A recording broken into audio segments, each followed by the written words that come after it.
The chains around Valera's wrists were cold and heavy. Just like the fear in her heart, she stood on a metal stage, lights burning her pale blue skin. An alien voices shouting below her. The slave auction had begun. Valera was just 16.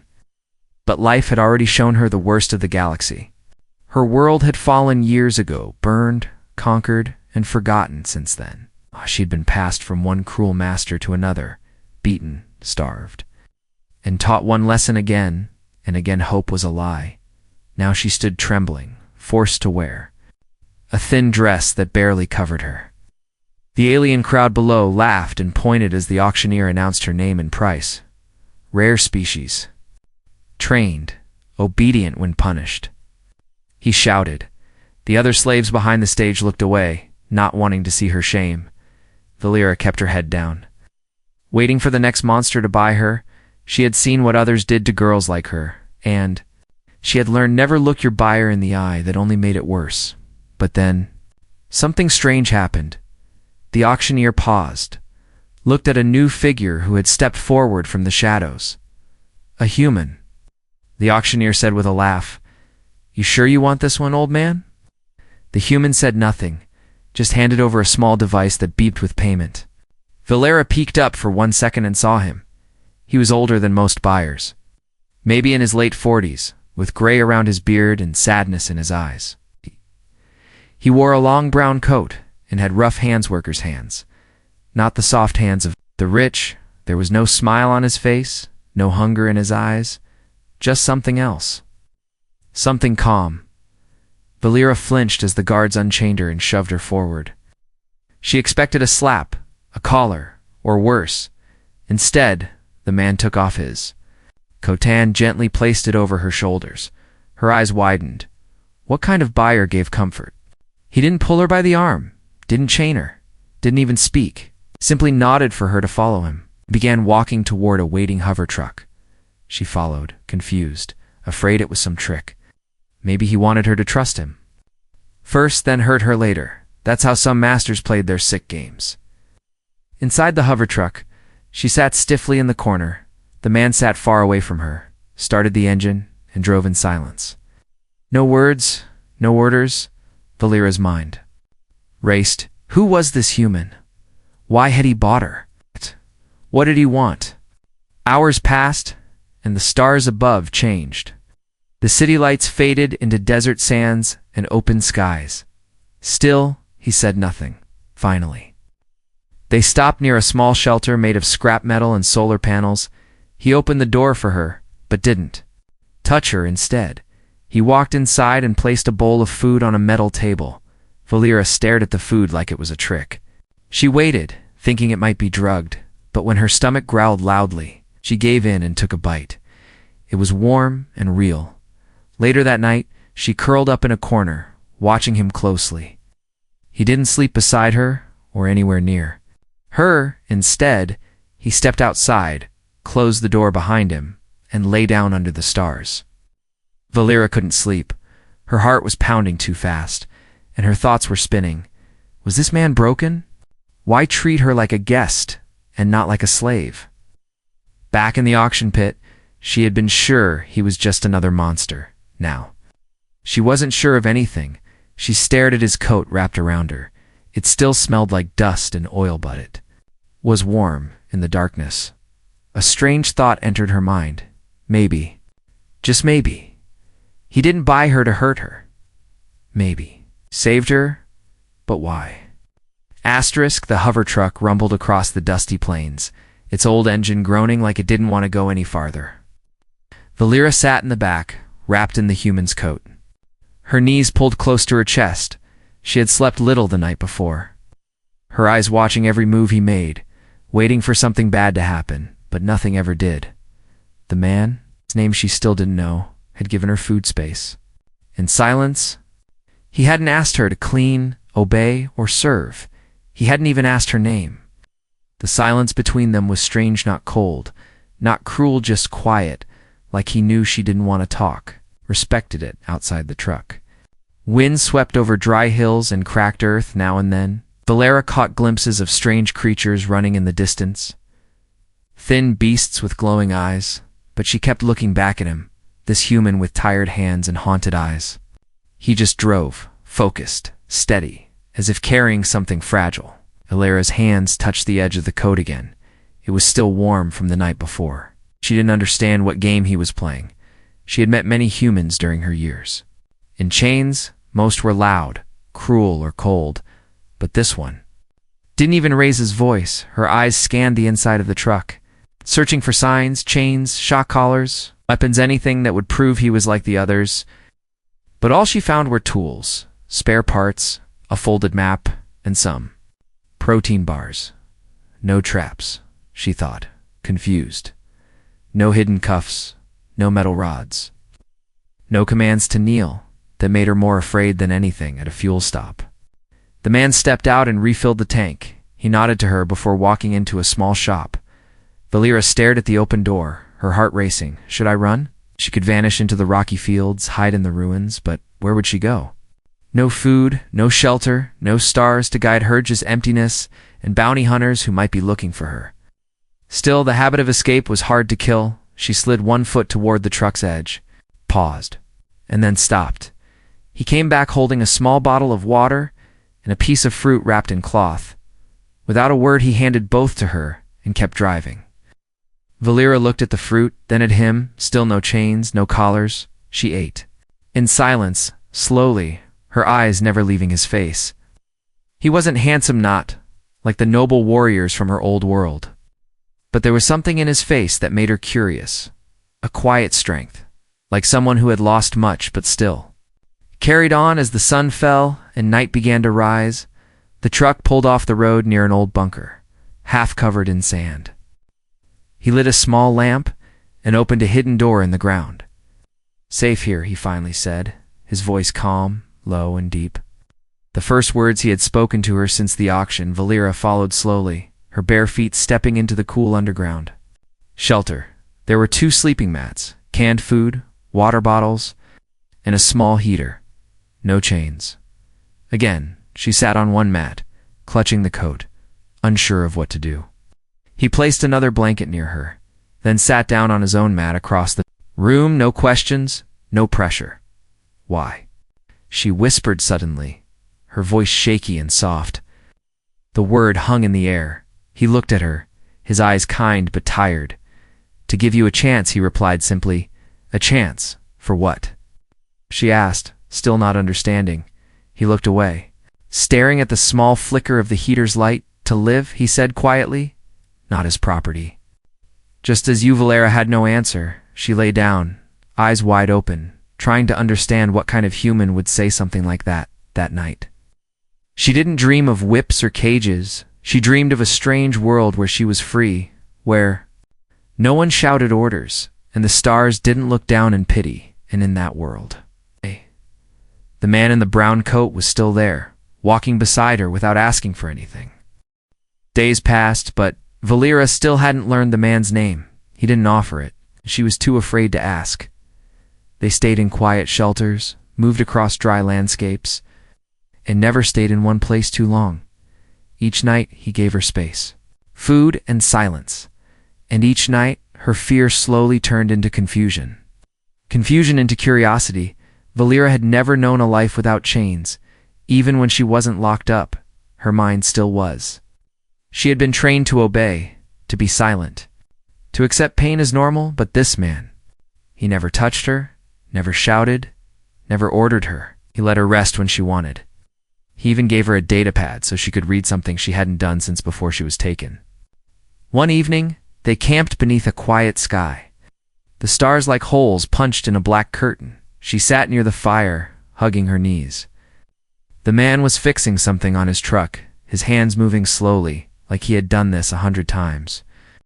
Before Valera watched him, the question burning inside her. It had been there since the auction, waiting to come out. Her heart pounded. But the silence between them made it too heavy to hold anymore. Why did you buy me? She finally asked. The man didn't answer right away. He tightened one last bolt, closed the hood, stood still for a moment. Then he sat down beside the fire, not close. It's not far, just enough. He looked at her. Not with coldness, not with pity, just calm eyes that had seen too much. I didn't buy you. he said softly. I rescued you. Valera blinked, not understanding, but you paid for me. I paid to stop someone worse from owning you, he replied. That's all. She stared at him, trying to make sense of his words. No one rescues a slave unless they want something, she whispered. So, what do you want from me? The man leaned back, looking up at the stars. I had a daughter once, he said, his voice low and steady. Her name was Liana. She died during the War of Meridian. Valera frowned. The human-alien war. Nodded. She was 10, playing in our backyard when the bombing started. The colony didn't stand a chance. Valera lowered her eyes, heard her voice quiet. I'm sorry, the man shrugged. It wasn't your fault. She glanced at him again. Unsure? Most humans I met after the war? They hated aliens. I did too, he said honestly, for a long time. But hate is like poison. It doesn't kill your enemies. It kills you. Valera felt something shift in her chest. Something she didn't recognize. Respect, maybe, or something close to it. The fire cracked between them, casting soft shadows on the sand. So, you saw me at the auction and thought of your daughter? She asked. He nodded once. I saw a child who didn't belong in chains. I couldn't save mine. But maybe I could save someone else.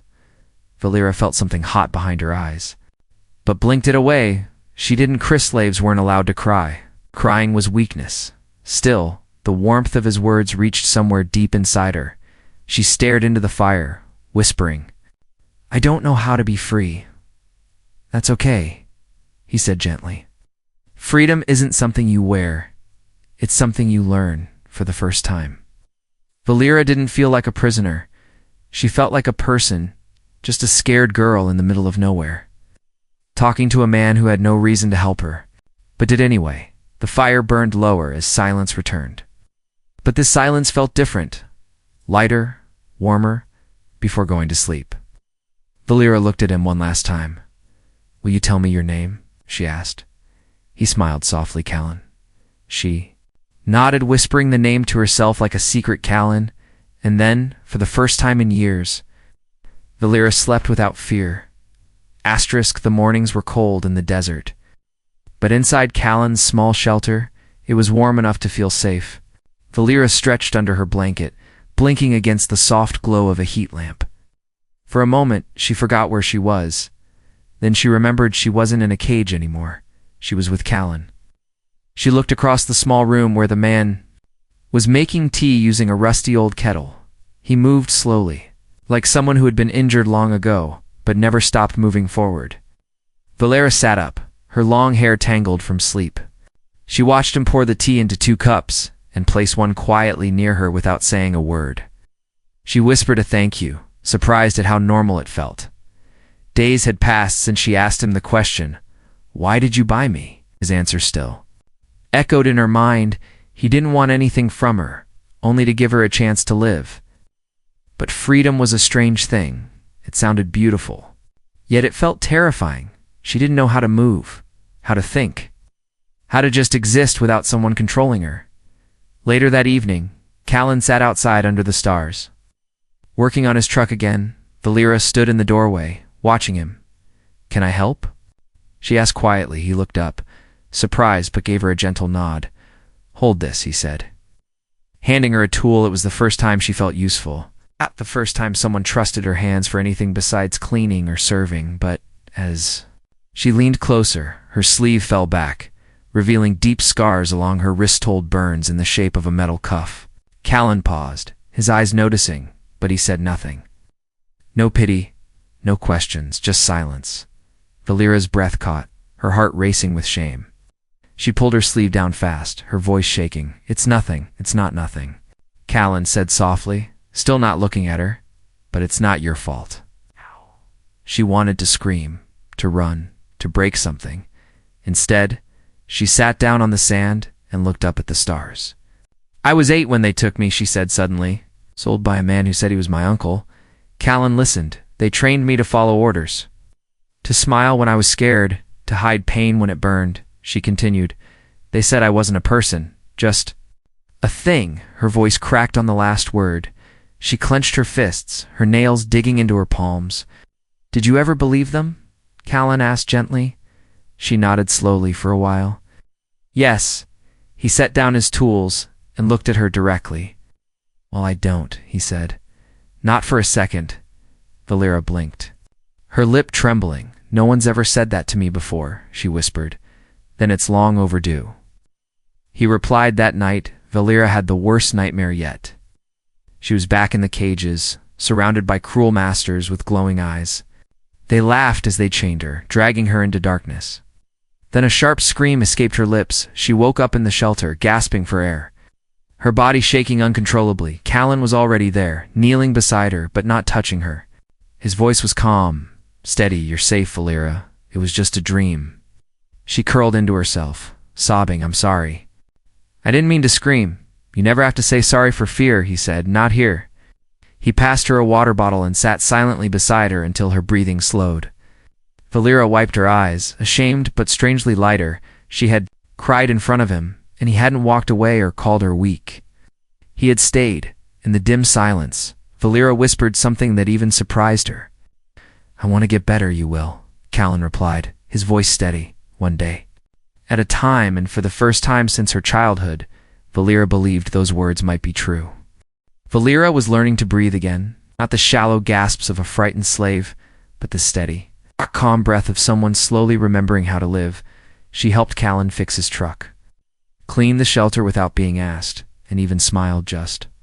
Once, it was small but real, and Callan had noticed. Though he said nothing, he simply gave a quiet nod, like saying, I see you, without using words. But peace never lasts forever. One morning, while they were collecting parts from an old junkyard in the cliffs, Callan's communicator beeped. He frowned as he checked the message's secure channel. Coded but urgent, what is it? Valera asked, watching him closely. He didn't answer right away. Instead, he looked around carefully, checking every shadow. Then, in a firm voice, he said, We need to leave.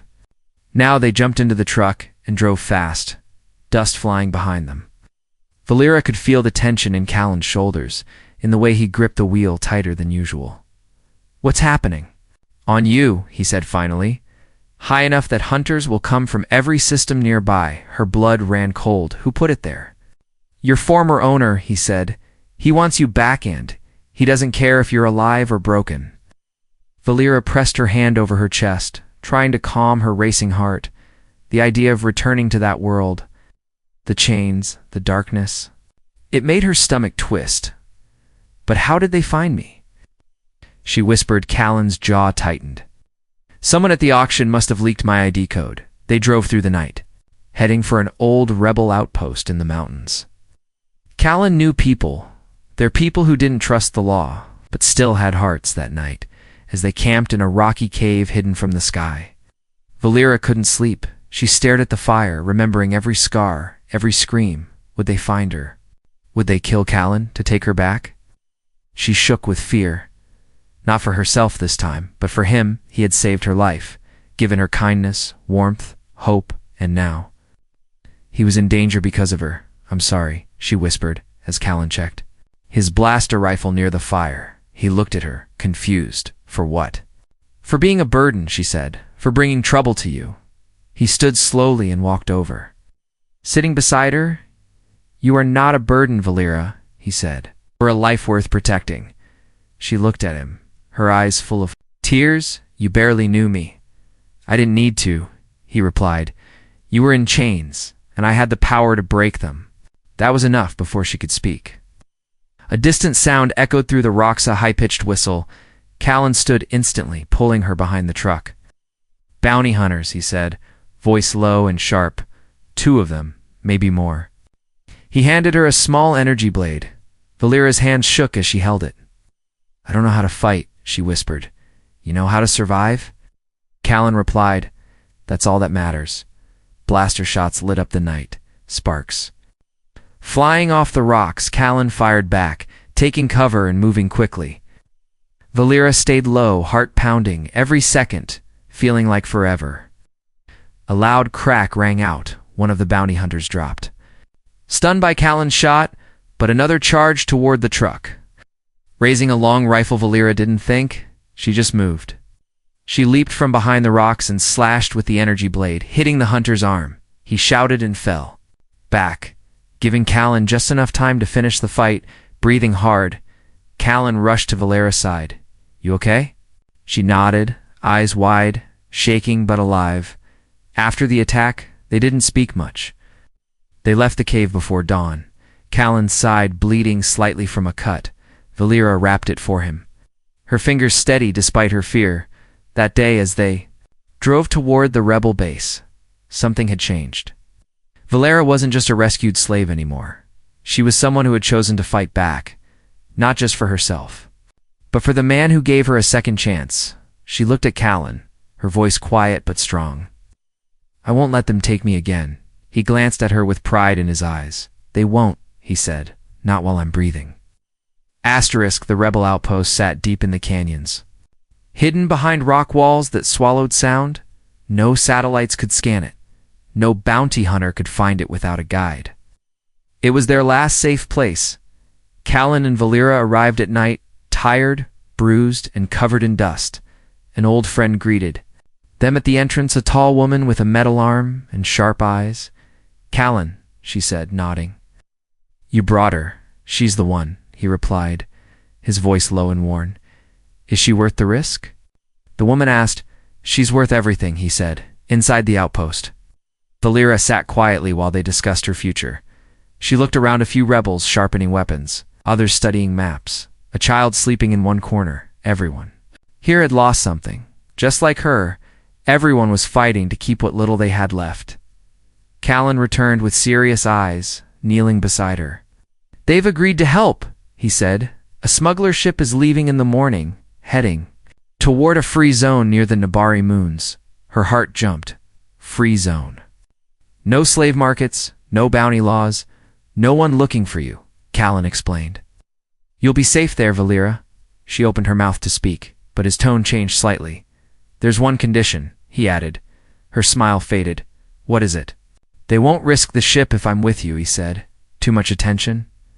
Valera stared at him, confused. "What are you saying?" "Not going with you," he said calmly, like it didn't break his heart to say it. Her breath caught in her throat. "No," she said quickly. "You have to come with me. If I go, they'll track us both," he said. "But if you go alone, you disappear." Tears welled up in her eyes. "You saved me, Callan," she whispered. "You're the only good thing in my life.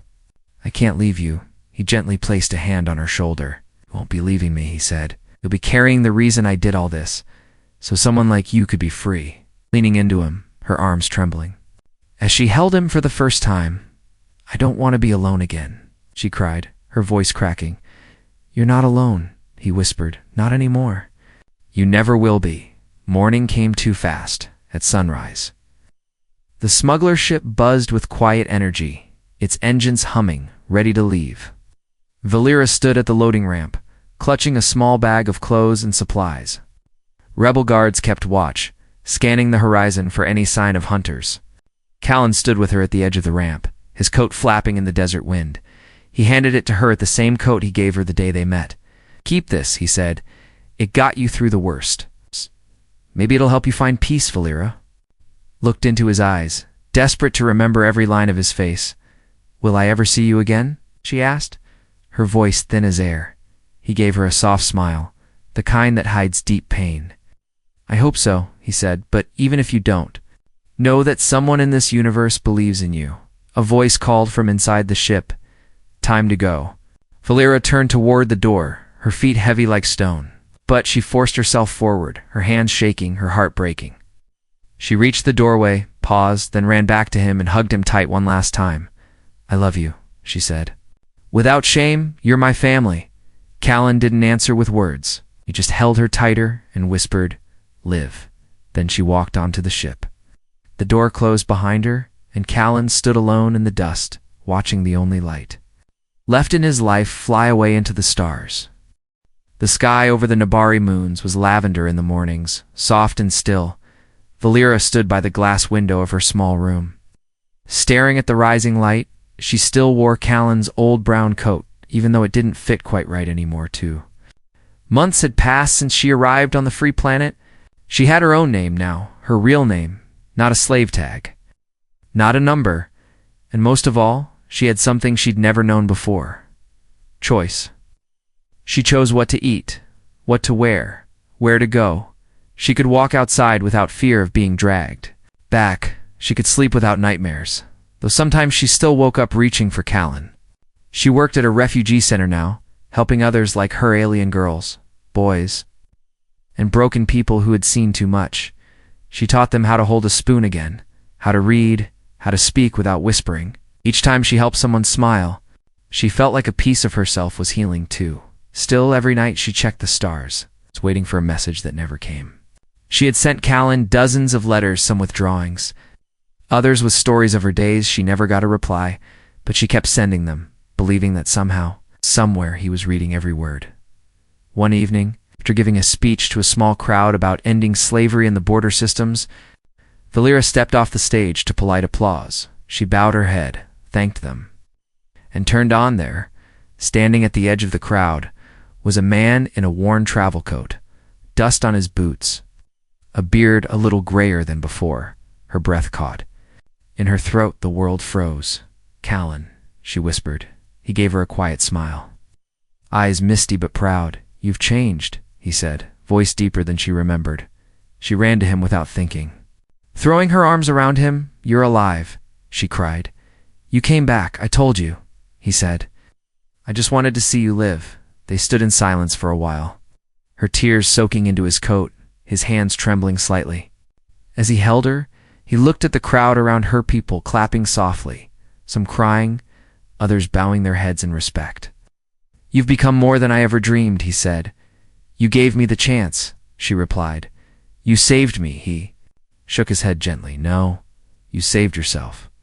I just opened the door." That night, they sat by the edge of a small lake under alien stars. Valera made tea, just like he used to, and handed him a cup. He smiled as he took it, their hands brushing for a moment. "You know," he said slowly, "when I lost my daughter, I thought I'd never feel whole again."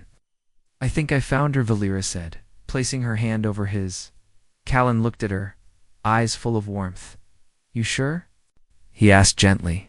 She nodded without fear. Yes. They didn't speak much after that. They didn't need to. The wind whispered through the alien trees. The stars watched above. And between them sat something stronger than blood, older than pain, something called love, not the kind that asks for anything, but the kind that gives everything. Valera leaned her head on his shoulder. She was no longer a slave, no longer afraid.